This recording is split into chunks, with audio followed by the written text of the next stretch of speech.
Hello, everyone, and welcome to Talk Nerdy. Today is Monday, September 23rd, 2019, and I'm the host of the show, Cara Santa Maria. And this week's interview is a little bit of a departure for us. It's fascinating nonetheless. But before we dive in, I want to thank those of you who have made Talk Nerdy possible. Remember, Talk Nerdy is and will always be 100% free to download, and that's because we rely on support from listeners just like you. So I want to thank Pedro M. Rosario Barbosa. Welcome back. Dudas Infinitas, Phil T-Bear, The Zombie Drummer, David J.E. Smith, Brian Holden, and Jeffrey Sewell. If you want to hear your name at the top of the show, or you just want to give to support everybody being able to listen for free, all you've got to do is go to patreon.com/talknerdy.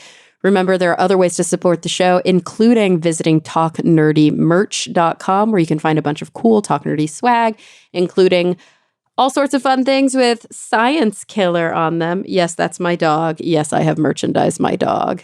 Deal with it. Also, I wanted to once again call out the fact that SciComm Camp is coming up. So I mentioned it last week on the show. I may mention it a few more times before camp starts. It's going to be from November 8th through 10th. It's the 5th annual SciComm Camp. And yes, I'm saying SciComm as in Science Communication Camp. It's here in Los Angeles. It's a full weekend of training and workshops, a couple of incredible talks, but mostly it's a very kind of non-traditional style sleepaway summer camp for adults where we learn from each other, we sharpen our science communication skills, and we meet a bunch of really great colleagues so that we can just be better at what it is that we do. So if you're interested in science communication, whether you haven't even started and you're not sure where to begin, or whether you've been doing it for a while and you just want to kind of hone in on some of your skills, hone some of your skills. You don't want to home in on your skills.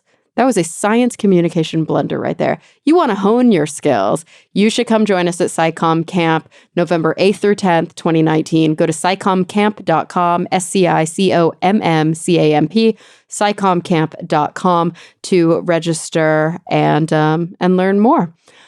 All right, guys. So this week, I have the opportunity to chat with Laura Purcell. Now, she is the author of several historical fiction novels, and she actually lives in Colchester. I'm probably saying that so wrong, but Colchester, the oldest recorded town in England.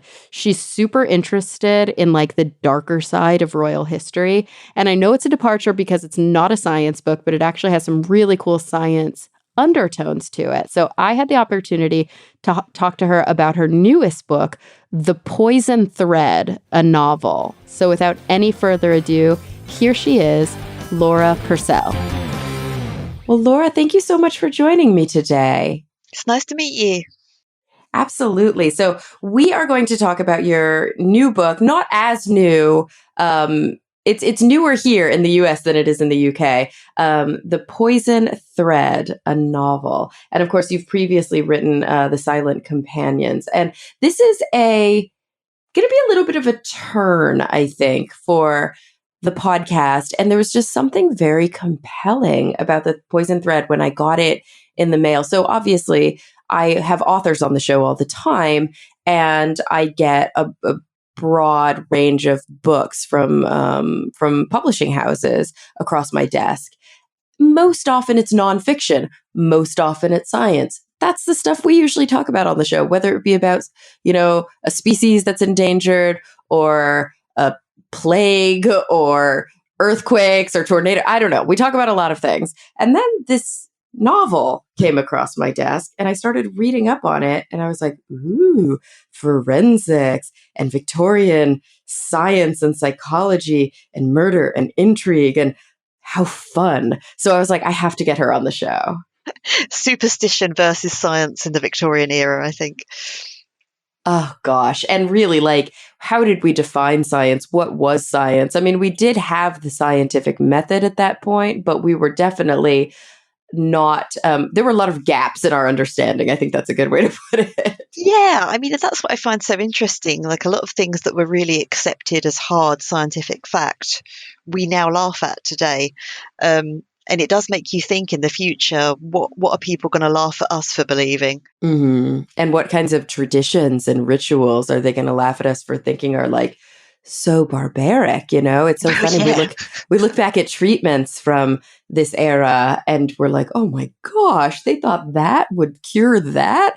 But, you know, even today we do things that are cruel and unusual in our prison systems. And, you know, we eat a lot of meat. And, you know, there's a handful of things that I think we can point to say, like, ugh, future us are going to be very disappointed. Yeah, I think particularly so in the Poison Thread, the main pseudoscience that comes up is phrenology, about reading the shape of someone's skull and the idea that that can determine their character. It's quite comical today, but it was very widely believed right down to Queen Victoria herself. Yeah. Oh, and phrenology is such a fascinating kind of. It's funny because you're right. I mean, the word to use is pseudoscience because we now know it's been completely debunked. But by the same token, there are certain things about neuroscience that we probably never would have discovered. And there's certain themes that probably never would have persisted if we hadn't gone through that phrenological stage. Yeah, you're right, actually. I mean, it had some of the right ideas about mapping different areas of the Hmm. brain to control different things, just perhaps not in the kind of detail that it had. I'm looking at my phrenology bust actually on my desk I love here, that. and it's just got some really funny things on it, like a love of color in a certain area, and what's this? Love of animals. Just some really strange It's all things. so random and all just from the bumpiness of the skull, which we now know has nothing to do with anything. It makes you start to touch your own head though and wonder what that means. I know. I've always wondered what I would what would I look like if I shaved my head? Like, do I have a misshapen skull? I have no idea. That's a good point. I think I probably do. I think I'm probably quite lumpy. Let's not find out. Good idea. Good idea. We'll leave that to our imaginations. So, Laura, maybe a good way to start today would be because I want to talk all about you too and all about your process, but maybe we'll get people excited about the book. Can you give us a brief synopsis of kind of, you know, who are the main characters, what's going on, you know, what why would I want to read this and find out what happens next? Okay, well, the main character that we start off meeting is Dorothea. She's a rich young lady who does charitable work at prisons. And she is very interested in phrenology, and she likes to use the inmates of the prisons to test her theory. She thinks she'll be able to tell whether people are guilty or innocent based on the shape of their skull. And one particular day, she goes to meet a teenage seamstress accused of murder. Her name is Ruth. And Ruth claims that she did commit the murders, but that she did it using a needle and thread.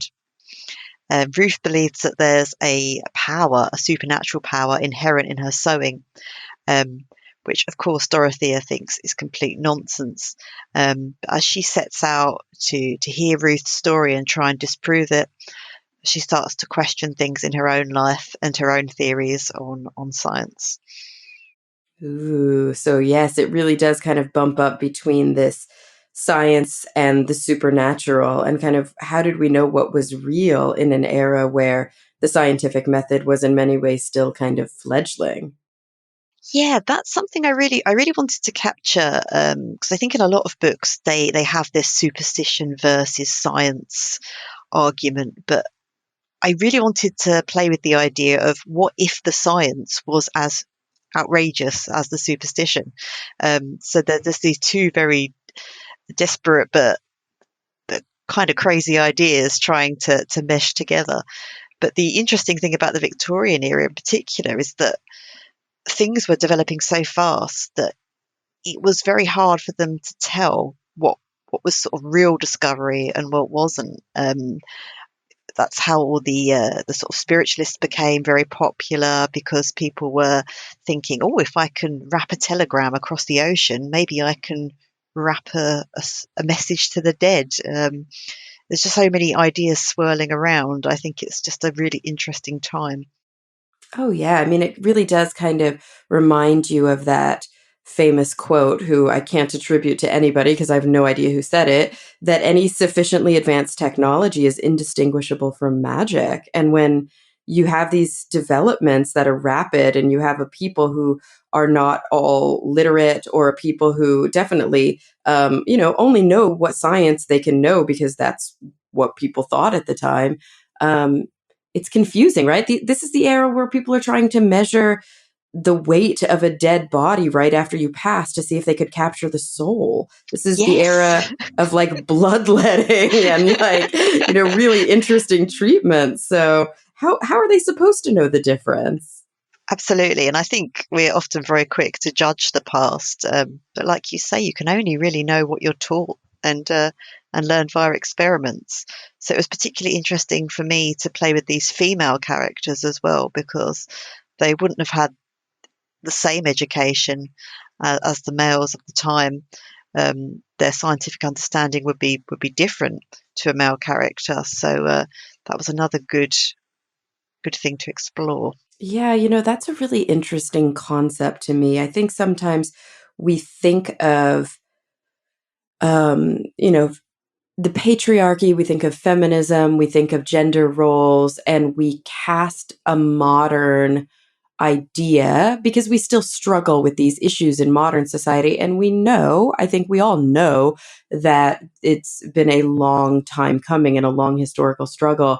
But sometimes when we watch films or we read books that evoke a certain era, I think there's kind of a benevolent sexism that is sort of painted for us. And we don't often see the real dark side of just how different the lives of a man and a woman were.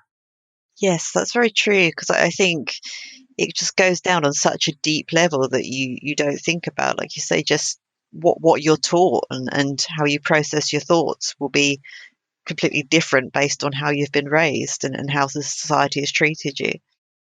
Yeah, I mean, basic literacy, basic uh, social expectations of your role and your place in society. I mean, we often think about modern young women seeing magazine covers and watching music videos and all of the struggles of trying to like have a positive body image, but also trying to focus on the right aspects, the right whatever that means, but maybe healthy aspects of our personality, focusing on education, focusing on kindness, and instead being consumed by superficial foci because that's how we're raised to think, that's what's important for a girl. And it's just so difficult to imagine that times maybe 1,000. I don't even know. Like it was Yeah. so different. And also this like servitude kind of component of like, you know, grow up to become a wife, grow up to become a mother. These are the only things worth living for. Yeah, I mean, this is a thing that my character Dorothea really struggles with, because she's been well brought up and the expectations are for her to marry well. She does want to marry, but she has a very different outlook on marriage, and she has this interest in phrenology and science, but everything she knows has been self-taught. So she's having to do it in a kind of covert fashion. So while she's possibly more knowledgeable than other females about these things, she hasn't always necessarily reached the correct interpretations because she hasn't been taught. She's just having to do all this in the dark on her own. Oh, it's fascinating. I mean, I love the idea of, when kind of spinning a work of fiction, that you really have to develop an entirely new world, an entirely new backdrop. And for you, with historical fiction, especially, you've got to be concerned about anachronisms and you've got to be concerned about making sure everything is of the era. So, I would love maybe to jump around a little bit and talk about the work that you do. So you focus on historical fiction sort of as a career, as an art. What brought you there? Like, did you study this stuff in school? Was it just a passion that kind of really developed? How did you get to the place where this was sort of something that you felt confident to even do? I've always loved history and I find it fascinating. It's one of those things, I did study at school, but I continued to teach myself after I left school, just being really inquisitive about it and people's lives, how they lived in different times. It's just always been really fascinating to me. Um, so I first started writing about real people that lived during the Georgian era. Um, and I had to do such a lot of research for that a lot of it stayed with me. With my more gothic tales, I'm still trying to base it very set in one era, but I am a little bit more inventive. I do let myself get away with some anachronisms if I need them for Hmm. the story. Um, but I do try to base it as strictly as I can in a certain time. Um, and it tends to be what time lends itself best to the story. I tend to get many of my ideas when I'm just reading general non-fiction history Ah. books and I come across something that interests me and then I delve a bit further into it and I think, oh, that's good. I wonder if I could use that in a story. And that's how it kind of develops. Oh, very cool. I mean, it really is one of those things where, sometimes life is stranger than fiction. And so using real life as an inspiration makes perfect sense, right? Yeah, I mean, there's a real life crime in the Poison Thread. There's a crime that is based on a real life crime in the Poison Thread, if that makes sense. And this crime was so horrible that I actually had to kind of tone down the real life crime because my editor said, this is awful, but that was what really happened. Oh, Mine is the geez. toned down version, which is which is something. Yeah, that's something that we often forget too, that like historical I mean, brutal things happen all the time. And obviously, it's human nature to be really, really fascinated and kind of possessed by this. There's a reason Yeah, that true crime is like a thriving genre of literature, but also of television and film. People love to read about murder and they love to read about intrigue and all of these things. Um, yeah, but it's true that when you think back to, kind of classic, I don't know, true crime, like you think back to Jack the Ripper, or you think back to these, things of yeah, this era, like people were horrible. Like it was a yeah. brutal, brutal time. Even things that never made the papers, just, like domestic abuse or, retaliatory crime and things like that were like Oh, absolutely. hardcore, right? If you go through the Old Bailey records, which you can actually do online, there's great online records of the Old Bailey. You just come across some really just very surprising stuff. Really? Yeah, yeah. I'll let you play on that website and see what you come across. But you wouldn't believe it. But I think that's one of the things about the past. We kind of distance ourselves and we look at these things like a story because it was so long ago. But when you start to look at all the witness statements and things, you start to get the sense that this really happened. These were real people, and these are terrible things. Yeah. I mean, it's such an interesting thing. You're right that like we caricature people from the past as if they're not real. I think that that's why.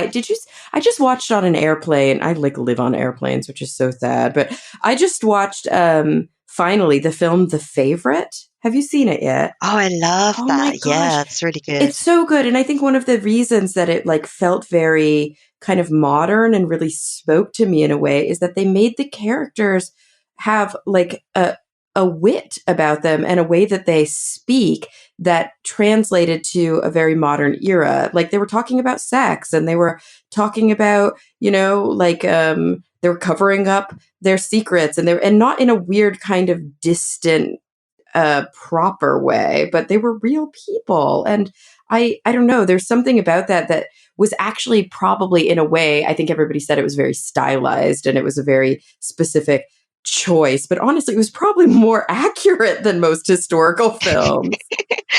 I was going to say, if you look at the Stuart era, it was extremely bawdy. You know, you've got to just look at Earl of Rochester's poems to just see how kind of sex crazed they could be. And I think we do just gloss over it. There's a lot of things. Often my editors sort of say to me, "Oh, would they have said this in the Victorian era?" And I kind of show them examples of where it's been used, 100 years before that. I think we do underestimate people in the past. Oh yeah, for sure. Oh, it's so funny. I mean, I'm interested, obviously, you and help me with my sort of British geography and also my my UK history. Because I think probably I do have a fair amount of listeners from the UK, from Australia, from a lot of English speaking countries, and really all over the world. But the vast majority of my listeners are American, so they may be in the same boat as me. So obviously, you yourself are British. Is this what kind of brought you into an interest in kind of more specifically British history? Yes, I think so. I think I wanted to start off with things that I could maybe research more easily and really understand. You do, Like places you can visit, yeah, libraries you places I can. can go Yeah, to, okay. and I think sometimes just culturally, it can Hmm. be quite a step to understand how people live. I know it changes over the years, but I have read some British historical fiction written by people who are not British, and there have just been little things in there that I've noticed that they wouldn't know. They wouldn't know. Mm. And one of them was set on one of our beaches, which I've been to, and they kept talking about the sand. And I was in my head saying, "Well, this is a shingle beach. I've been there. It's a shingle beach." And it's just all those little slips, that you wouldn't get. And I was just worried of making them, and so I thought I'm going to try and focus on something that I think I can get mainly right. But obviously, I'm fascinated by the history of all countries, and I really want to learn about it. But for just, I think, setting my own stories, I'm only comfortable at the moment in Britain. Yeah, which makes sense. And the funny thing is, it for how much, I mean, I'm going back to maybe film right now and not so much literature, although I think film in some ways is a form of literature, the screenwriting It's component, at storytelling. least. Yeah, it's storytelling. And so, when I think of historical kind of fiction film, it's funny how, we think of America and Hollywood specifically, which is close to where I live, as the center of the kind of silver screen storytelling industry, but so many topics and so much historical fiction for us here, we do set in these kinds of eras. We love British history. And I think there's a romanticism to it that we don't always capture here in the US because obviously our history doesn't go back. Well, I shouldn't say that our history absolutely goes back that far, but our Western history doesn't go back that far. And I think that, I don't know, there is something really magic for a lot of people about this time. I mean, have you grappled with that at all? Have you thought about like why it is that this interests you so much, but also probably interests your readers so much? Yeah, I mean, I think it interests me because I'm very interested in the Gothic, which is a very complex concept, Yeah, I was but going to say, how do we a even lot of it define that? it's so hard. But a lot of it is to do with this kind of clash between supernatural ideas and uh, more modern ideas, and the idea of not knowing what's real Mm-hmm. and not knowing what to believe. And so the Victorian era, I think, just really lends itself to that because of all the developments that were happening, and the sudden interest in spiritualism and their obsession with the funeral and the sort of cult of death. Um, so I think that's probably why it fascinates me. For readers, I think it's kind of a familiar Hmm. thing. Because another era I really love is the Georgian era, the sort of Hanoverians, which goes from the early 1700s to the Thank you 1830s. for that. But I was like, yeah, the Georgian era. so I'm obsessed. I guess that's kind of colonial era, Yeah, yeah. American Mm. wise. I really love that era, but I tend to find readers aren't quite as interested just because they're not as familiar with it. Yeah, it's in America, maybe so, because the things that it's interesting you were saying are kind of very gothic in the UK. Like I think of as kind of like Salem witch trials, and those Yes. would be more the Georgian era, but those are kinds of the themes that you would see as this kind of bump up between science and superstition, and also there's a lot of these kind of um, feministic themes as well, which I'm quite fascinated by. Yeah, it was such a changing time, for women because they went through a lot of restriction suddenly, and then you start to get the women's liberations kind of movement towards the end of the Victorian era. So it's just really interesting to see the way the sort of power balance fluctuates between the sexes over that time. And kind of the ways too, I think that women found power in a non-traditional, because of the social restrictions for women, and because of it was expected that you be married, it was expected that you raise children, it was expected that you did X, Y, and Z, and if you were, you couldn't go to school, and you couldn't, or I shouldn't say, but college, you couldn't be like educated.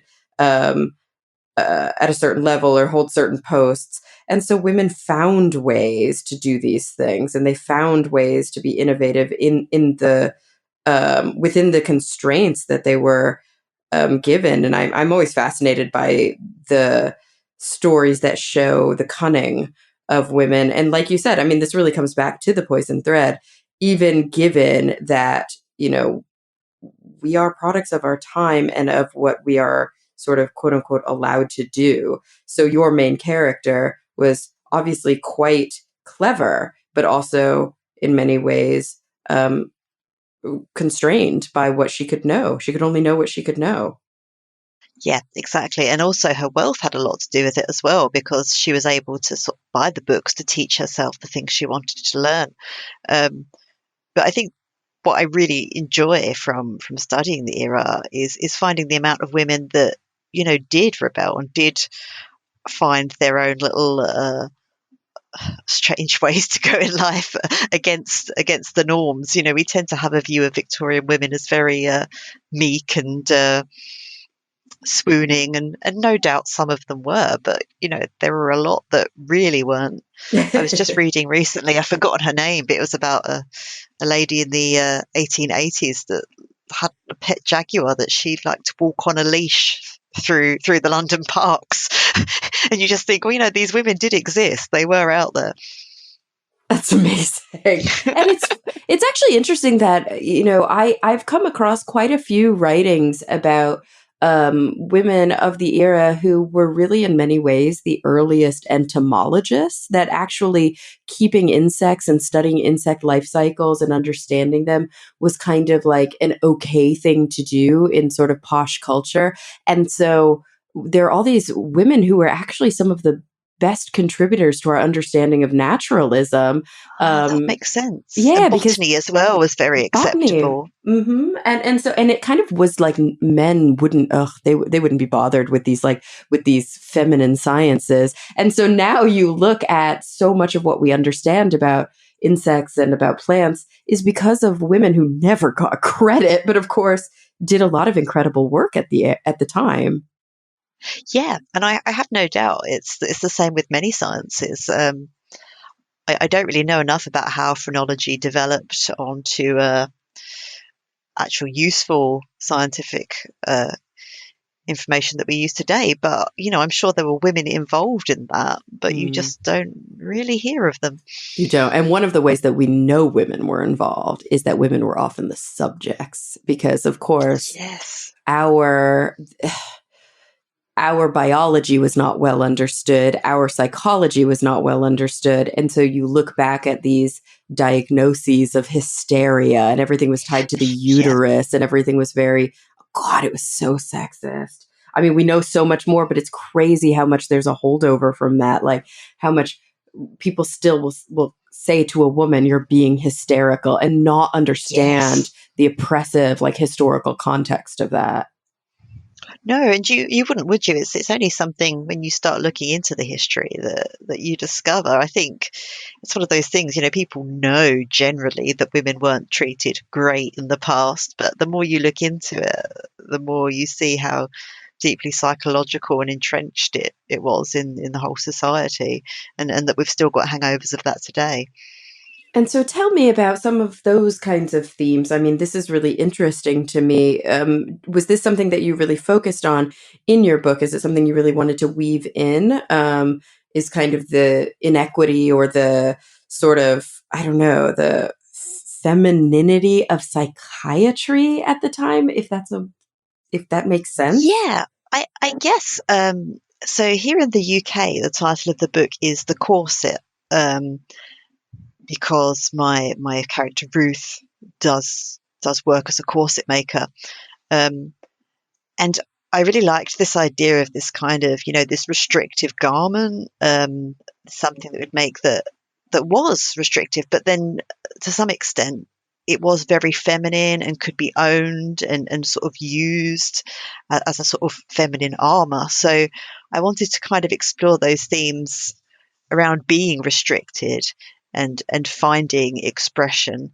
Um, so Dorothea's world is restricted in the same way as kind of the corsets that Ruth makes.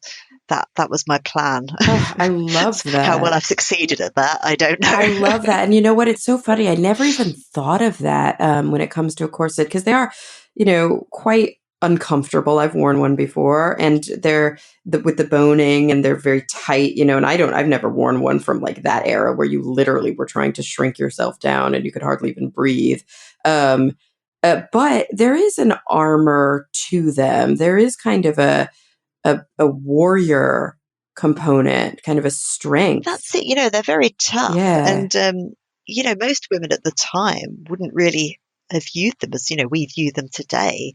They would view them probably like we view underwire bras. Mhm. It was like, well, of course, everyone wears them. You'd be considered sort of slovenly if you didn't wear them. I don't think many women really considered them to be these imprisoning things that we envision, because they were just used to it. And I've spent some time in one for research, obviously, and I've got a bad back, so it's actually Oh, great nice. because it holds you Yeah. steady. Where your back muscles aren't working, it just holds you steady. Your posture's great. I think there's quite a few positives to it as well. So I didn't want to have a completely modern take on it and just represent it as something very imprisoning. I wanted to get this Victorian idea that they could use it as part of their wardrobe and to express themselves. Well, and I think that that goes to speak to a lot of the kind of ambivalence or conflicting feelings and understandings around a lot of women's issues throughout, I think, all of human history. Because I think when people coming from a position of privilege, so whether that be a rich woman, a white woman, or a man, look at a woman who has been victimized, for example, by something, or who, by a modern connotation, is like, oh, how did they deal with that? How did they stand for that? Oh, she society made her feel like she had to wear a corset every day, or her husband was incredibly abusive, or she was treated like XYZ. And it's hard for us to empathize of being like a caged bird. It's hard for us to understand that sometimes those realizations don't even exist when you're living that way your whole life. You start to justify, or you even, because of the context, don't realize that abuse is even abuse. And so until you're on the other side of it, you see that as maybe you're privileged that your husband is a society man and has money, and so you put up with the fact that sometimes he's hits you when he's drunk, or it's such a different time that, and even today actually I think it happens, and we tend to victim blame quite a lot because we cannot empathize what it would have been like to be in that person's shoes. Well, I think especially if your world is kind of controlled for you. So if Yeah. maybe you've grown up where your parents are in that kind of relationship and seen your mother behaving in a certain way, you expect to be like that when you're older. And if your friends have similar kind of restrictions in their marriages, you wouldn't necessarily realize anything was wrong. Especially, I think a great privilege we have today is access to so many stories and informations as well, where kind of morals are taught to us, and we can Hmm. see when things are not right. But if you don't have any money, you can't buy any books, you don't have access to these kind of things, how you just assume right and wrong based on what you're told, really, don't you? It's I think we have a real privilege of information these days. Yeah, we want to think, and I think this is a heavy religious influence, but I think there's other things that we could probably um, credit it to. We want to think that morals and values are like intrinsic, and that we're born Yeah, with them, yeah, and that I have good character because my morals are better than your morals because I just know more than you do. But it's like it comes from books, it comes from your parents, it comes from school, it comes from your neighbors and your pastor and your whatever source of education you have. um, yeah, that all feeds in. It's such a lot, you don't really think about the things that make up yourself. I mean, this is what's so interesting about child development, isn't it? And oh yeah. seeing the development of all these things, and that's kind of what Dorothea is interested in. She thinks that the morals are born into someone based on the shape of their skull. That's what they're born with, and that you need to work to change that. Well, at least she thinks that. It's actually quite interesting how many people truly believe that. I came across a study recently about belief in pure evil. They called it BPE, belief in pure evil. And they tested whether or not study participants believed that evil was like a real thing, like a tangible property, right? And can people possess evil, or are there evil forces? And the higher the kind of score on the belief in pure evil scale, the less people wanted what's the rehabilitation, and the more, I know, right? And the more people wanted the death penalty, and there was this very concrete way of thinking that if evil exists, then people should be punished, and everything was very punitive and not. And the more that people thought that, oh, there's no such thing as evil, there's just people that have found themselves in difficult situations and have been desperate or have felt compelled because it was the best option available. That nuance in thinking, I think, led to more people wanting to see rehabilitation in prisons and wanting to see more of those kinds of changes. Yeah, and this is something interestingly that came out quite a lot around the Victorian era. Because part of the book is set in a prison, I did a lot of research around Millbank, which was a penitentiary in London back in the time. And it was really interesting seeing the difference between the governors and the guards, and people that did want to work to give people a life after prison and outside the prison, um, and those that just sort of wanted to treat them like animals. It was really becoming a focus around that time. So Dorothea is one of the people that wants to help, and she does believe that she can rehabilitate prisoners. Yeah, it's one of those big moral issues, isn't it, that is so difficult to come down on. When I start to think about the prison reform was probably started in Britain, at least under Elizabeth Fry, brought a lot of attention to the plight of female prisoners. We have come a long way since then, but there's still a lot of unresolved issues, I think. Yeah, I think it's fresh on my mind because I've been watching the final season of Orange is the New Black on Netflix, and it's Oh like wow. it really does, I think, paint that picture in a major way. I think it was interesting as well, when I was looking at these accounts of Millbank, the difference in the prisoners. Like you said, you do get these ones that clearly did have the capacity for reform, and did want it, and some of them that were perhaps a bit less less deserving of attention.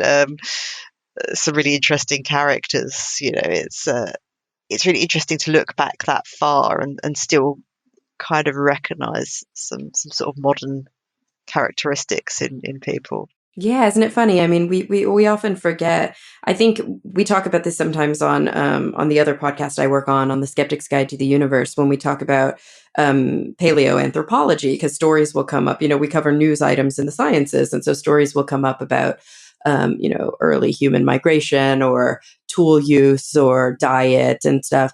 And we always have to kind of remind ourselves and the listeners that when we're talking about Homo sapiens, we're talking about us. Yeah, yeah, Like, it's the same. We're not talking about Neanderthal. We're not talking about Homo naledi. We're not talking about you know non. I mean, and even early Homo genus hominids are still very close to us, but specifically Homo sapiens, same brain, same teeth, same all of that. Like, we are the same people. yeah. It's mad, isn't it, to think of I it? know. And so, like, the capacities are there. It's just society hadn't grown yet. We didn't have these cultural forces that developed into language and, society and all of these kind of traditions and things. But we're the same. So definitely only a few hundred years ago. Yeah. But yeah, things were different. Yeah, I think that's the thing. It's kind of like a foreign country. I think the That's a good way past, to look at that's it. been said. Well, it's been said quite a lot. There are things that are different, but essentially the same. You notice a lot of cultural things, but I think people with the majority have stayed the same. Yeah, it's so funny. There's a film called SLC Punk about punk rockers in the, I think, 80s, maybe 90s, in Salt Lake City. And it was one of my favorite movies when I was a teenager. But there's a scene where they're talking to this guy who's older and kind of more worldly, and the guys are really excited to hear his tales of travel and things like that. And they're like, "Oh, I want to leave and I want to go out there and I want to, everything's so different." And the guy's like, "What do you think is out there? It's people and cars and roads and trees. Yeah. It's the same." I mean, you're right. It is different. And I think world travel is really important for broadening our horizons and meeting people from different cultures. And, of course, that's hugely important. But Yeah, there's more in common than there is that's different, I think. absolutely. Absolutely. And so I think that's probably why reading a book like yours, you can really relate to these characters. You can feel what they're feeling, because even though they're from a different era, they're not that different from us. No, and I think they have to realize that about each other as well, because they're crossing some social divides. So, Ruth, the prisoner, has been a teenage seamstress. She's led a very different life, lived in a very different world from wealthy Dorothea. Um, but as they meet and talk in the prison, they start to understand that they have a lot in common. That, maybe their diction isn't quite the same, but they they really do have places they can meet in the middle and understand each other. So tell me a little bit more about kind of your process. When you said that you like to read kind of historical accounts, and you will sometimes be compelled to start to explore more and tell more of a story when you come across something that actually did happen. So this is not your only book. Maybe you can tell us a little bit about the other work that you've done, and sort of how long does it take for you to write a book? How do you develop these characters? And I'm always so interested in this. Like, I hate writing with a burning passion. And so when I meet authors, Oh dear. like people who do it for a living, I'm like, you're just such a gem. Like, I just like Crazy, crazy I'm person. like so amazed that you could sit down every day and write words. It's just such a No, I skill. mean, I wish I did have this process. I get asked a lot about my process, and I think, oh, well, maybe I should actually, have one. But it tends to be very different for each book that I write. But inspiration comes from so many places, and I think with the Poison Thread, I had an idea from reading a lot about corsets. Just I was researching my first book, The Silent Companions, and just about Victorian women in general. And I came across sort of anecdotes of tight lacing corset craze in the 1860s, and just how some of the girls would kind of compete to take their waists in an inch every month. Yeah, or like body dysmorphic disorder. Yeah. And it was kind of like an eating disorder in a way when you look at it. And that just really interests me. Yeah, it really was. And that kind of hit a nerve with me. And so I was looking into it, and I liked this idea of something I could come up with, this supernatural idea of sort of a crushing with the corset. And it was just playing around in my mind. Um, and I tried to think about, someone who would create a corset. And I thought, with the intent to kind of hurt someone with it. Um, and as I was going through those things, I was thinking, well, what would be so horrible that you'd want to make a corset with the intention to hurt someone? What would they have done to you? And that's when I came across reading something completely different, this Old Bailey case, about a girl that came from the Foundling Hospital. She was, a baby left abandoned at this hospital, brought up, given an education. And when she was a teenager, she was kind of sold into an employment. And she worked at milliners in London, and she was brutally murdered by her employers. And so that's another part of my mind thinking, oh, if that had happened to someone you worked with, would you kind of want revenge for that? So that's kind of how I came along with Ruth's story. And originally, Dorothea was just kind of going to be a kind of framing device. She was very much a bit character that came in at the end of Ruth's story. But as I was writing it, I started to think, well, she could have a story of her own. And then I remembered how much I loved the idea of phrenology, and that kind of grew. So it all kind of started to weave together. It was quite a jumbled process when I'm describing it, but I think it's quite a holistic thing with me. I like to plan things out, but I don't always stick to the plan. Oh, good. Nor should you. And I think I found that, with my other novels as well, I've come up with a few ideas, different ideas have kind of fed into each other. And I've sort of combined two different story ideas into one book. But they've kind of flowed together. What about before that? I mean, what were you doing as a job before you became a novelist? Or have you always been writing your whole life? I've always been writing my whole life. I knew I always wanted to be a full-time author, but I didn't make it for many years, and I was just doing all different kinds of jobs, really. I worked in finance, I worked in local government, I worked in a bookshop. I just had day jobs to pay the bills. And I think it was good, actually. I think it was good for my writing. And I think a big thing that people don't realize about being an author is you have to have good people skills. You have to be able to have good relationships with your publishers and your readers. And I think if you go straight into writing, straight out of college or something, possibly don't have the same kind of skill set there as you develop in the world of work. Yeah. And you probably also, I mean, you need to have lived a little bit to be able to tell stories. Yeah, I think, my seamstress Ruth has a job that she hates, and I have had a job that I hate. I think Yeah. if you haven't had that, it's a bit harder to write, you can understand certain things. But yeah, so I'm just really happy now since The Silent Companions, I've been able to write full time, and it's been a huge learning curve, but it's been fabulous. Oh, that's wonderful. And so my guess is that you're working on something new. Do you keep those things a secret or do you share them they're unfolding?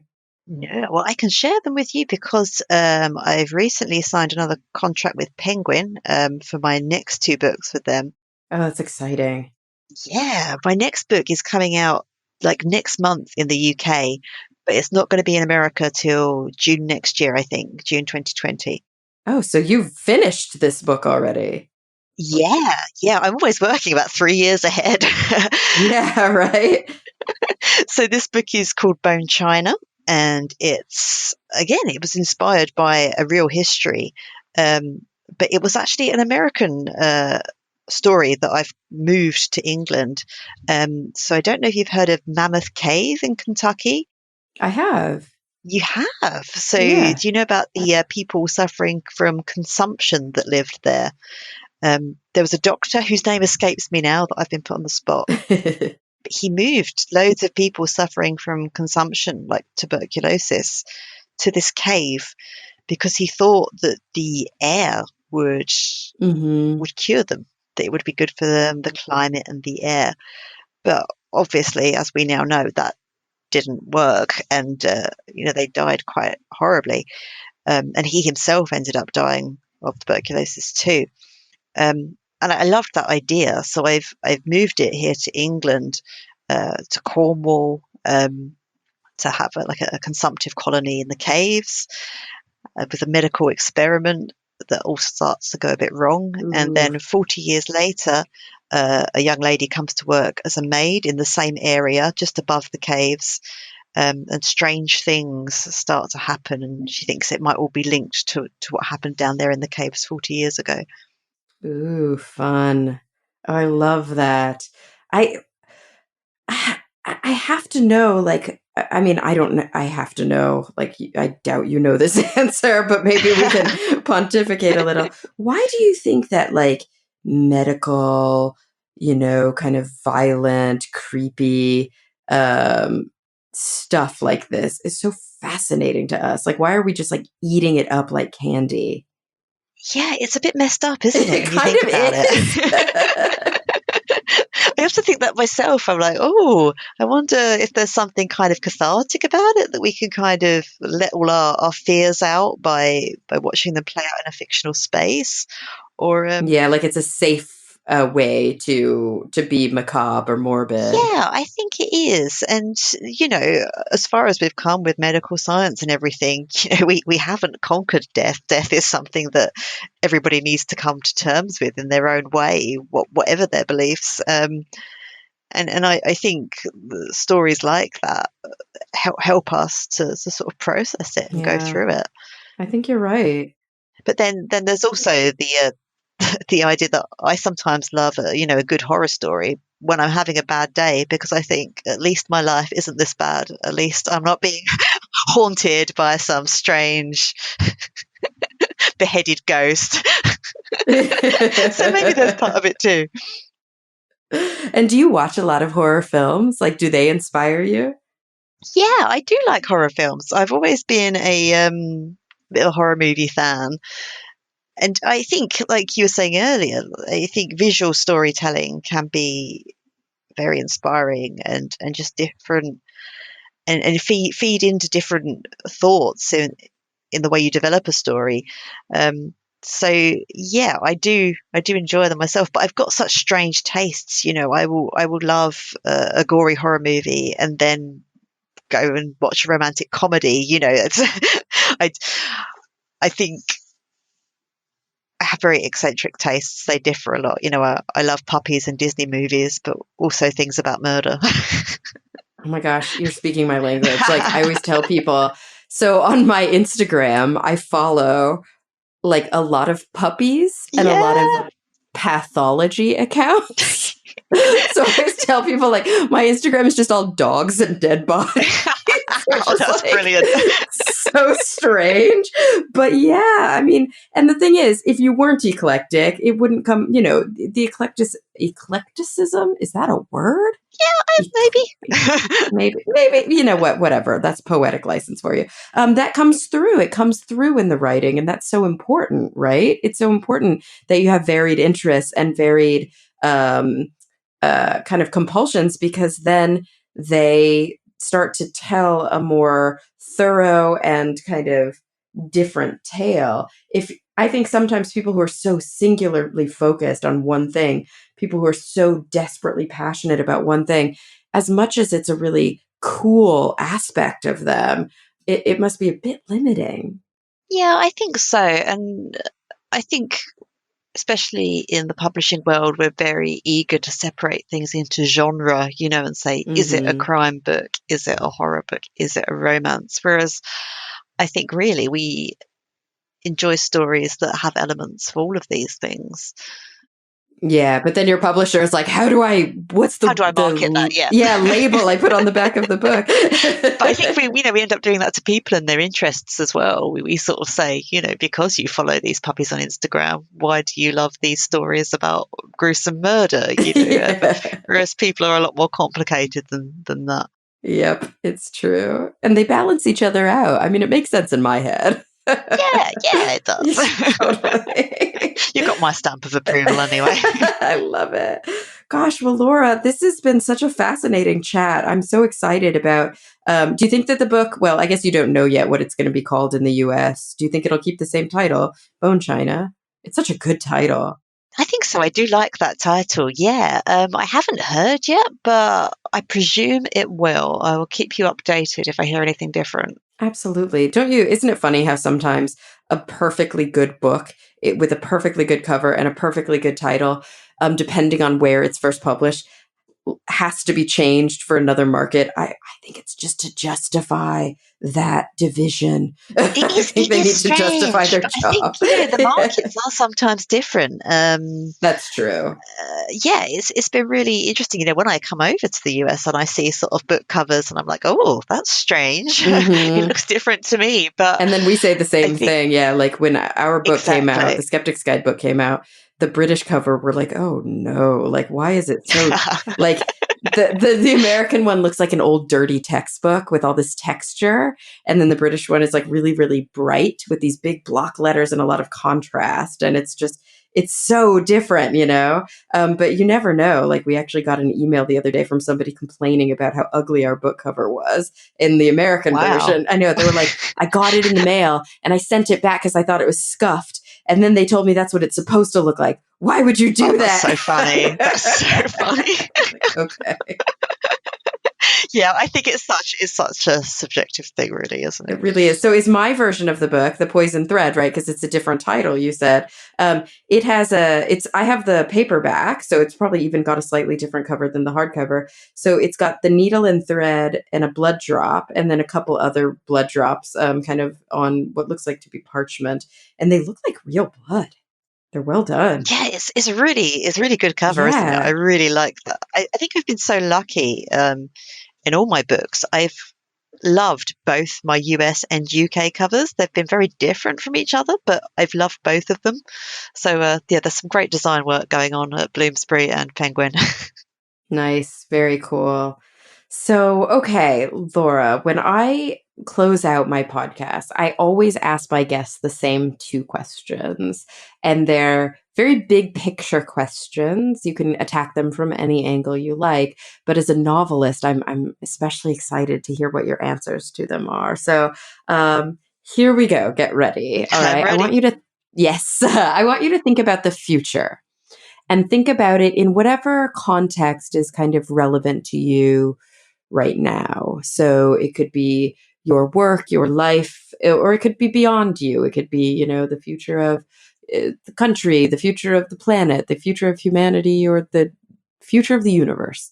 So, first, I want to know, what is the thing that kind of keeps you up the most at night? The thing that you are, I don't know, maybe like pessimistic, maybe cynical about, something that's not looking good, something you're not too thrilled about. And then on the flip side of that, so that we end on a more kind of positive note, what are you genuinely and kind of authentically optimistic and hopeful for? So, yeah, I think you've only got to look at the news recently. Modern politics does depress me quite a lot, and we're in an interesting place at the moment in Britain because we seem to be preparing to leave the European Union at the end of October. So the future is very uncertain from my point of view. That was not something I wanted, and nobody really knows how that's going to look. So that's something that does worry me. But I think on like a smaller scale, like I said, with kind of my work and the way I've just signed this new deal with Penguin, and just seeing all the books that are coming out that are just so exciting. I'm really exciting for where literature is going at the moment. Just every year things seem to be getting better and better, and more amazing titles are coming out. So I feel like we're having a kind of cultural golden age, if perhaps not a political one. Yeah, I think, you know what? I think sometimes art reacts against the climate of, political power. And in some ways it leads it, right? So it's always our elected officials that are trailing a bit behind. And it can be really powerful, and it can really change hearts and minds and influence people for the better. And so, you know, I've said this on my show a few times because I think it's not an uncommon answer. I mean, maybe the Brexit answer is more uncommon on my show simply because of my guests are not as often from the UK. And so, we have the Trump version of that same answer, just different flavor. But, same story, different day. But I think that one of the things that has always comforted me, not always, but continues to comfort me when I start to become quite distraught thinking about where we are. Well, like you said, it's so beautiful that art and literature is kind of hopeful in those regards. It flourishes, and I think it can pull you through some really dark times, and I think that's something you really have to hang on to. It can. And I think also, these winds change quickly. And I think that these winds are only so violent right now because they've been so calm. And so, in a way, I think sometimes we forget about progress on a macro scale because we're so focused on a micro scale. But right now, things aren't looking good, but they're not looking good because they've been good before. And I always try to remember that when I start to get very upset about where things are. Yeah, again, it's one of those things as well, when if you like history, you look at some of the times that have gone by and you think, wow, I'm surprised, humankind came out of that Yeah. one. So there's, I guess it just feels a bit different when you're living through it, doesn't it? But it's part of the experience. Absolutely. Well, Laura, this has been such a joy. I hope that everybody picks up a copy of The Poison Thread, and gets to be buried in those pages. Let us know, how can we follow your work? Like, are you active on social media? Which outlets do you like the most? Where can we learn more about you? I think I'm more active on Twitter than I do have a Facebook for my Facebook page for my author account, but I'm probably more active on Twitter. My handle is at Spooky Purcell, which is an X-Files reference to Spooky Mulder. But you've got a website, laurapurcell.com, and I try to keep that updated with all my latest news. Well, Laura, thank you so, so much for joining me today. It was an absolute pleasure. Well, thank you for having me. It's been great. Thank you very much. Of course. And everyone listening, thank you for coming back week after week. I'm really looking forward to the next time we all get together to talk nerdy.